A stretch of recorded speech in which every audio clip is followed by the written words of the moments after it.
today we're going to be reviewing this book, First Things First by Stephen R Covey. Great book. So chapter 2 of this book says the urgency addiction. The urgency addiction is having the urge to live and do everything in a hurry. Even though this might make us have a sense of importance and make us feel good, but it's actually a self-destructive behavior.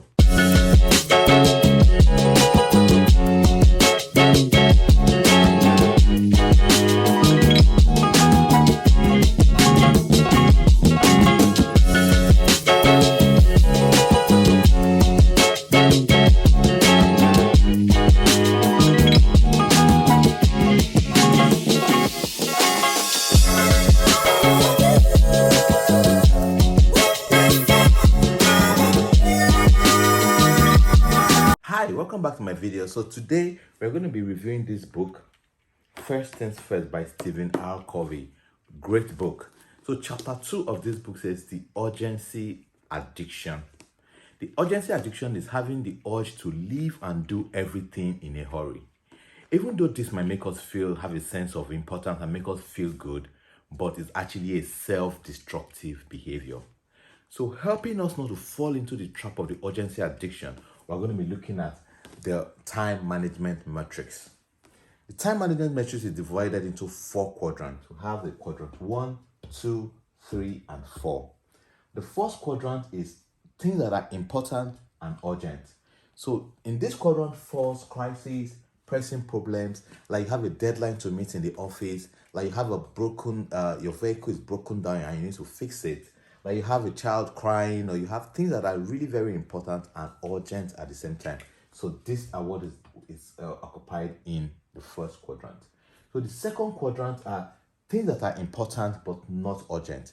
This video I'm shooting right here falls into this quadrant. This quadrant are things that you need to schedule, you need to plan, things that directly affect your goals, your ambitions, your visions, and your mission fall in this quadrant. So you need to plan and schedule activities in this quadrant.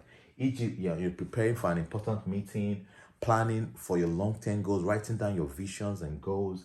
All those things fall in this quadrant. Also, relationship building falls in this quadrant as well. So we have the third quadrant. These are things that are urgent but not important. Some phone calls that we receive, even though the phone is ringing and it's calling us to answer, so it's urgent, but it's really not important to have that conversation at that time.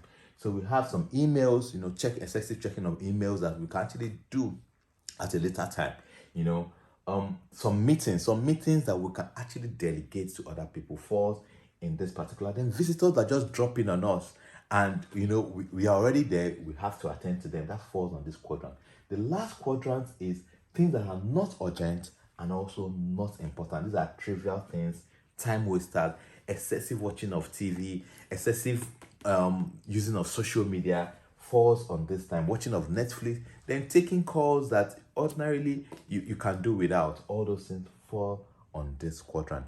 So basically, we don't want to be in quadrant 3 and quadrant 4. We want to focus our attention in quadrant 2. And it is interesting to note that if you fail to utilize quadrant 2, that expands your quadrant 1. If we fail to plan, if we fail to do preventive activities on our business, on our personal life, it falls on quadrant 1. And quadrant 1 gives us a lot of stress, a lot of adrenaline, pumping, because things are urgent and at the same time, it's very important. So we need to reduce time in quadrant 3 and quadrant 4 and focus more attention in quadrant 2. So put it in a simple way, quadrant 1 is things you do immediately, do right now. Quadrant 2 is things that you need to schedule and plan. Quadrant 3, you need to totally avoid quadrant 3, or you can delegate quadrant 3. Quadrant 4, you need to limit. Though quadrant 4 are things that we do that makes us happy, that makes us have fun, like watching TV, relaxation, and all of that. So we totally need to avoid or completely reduce quadrant 4. So what we need to do today is check your activities and ask yourself, how many percentage of my time am I spending in each of these quadrants? So we should focus, plan, and concentrate in putting a lot of our effort in quadrant 2, because this is where it's going to help improve your life and basically help you achieve your goals. Thank you for watching this video. If you haven't subscribed to my channel, kindly subscribe now. See you in my next video. Thank you.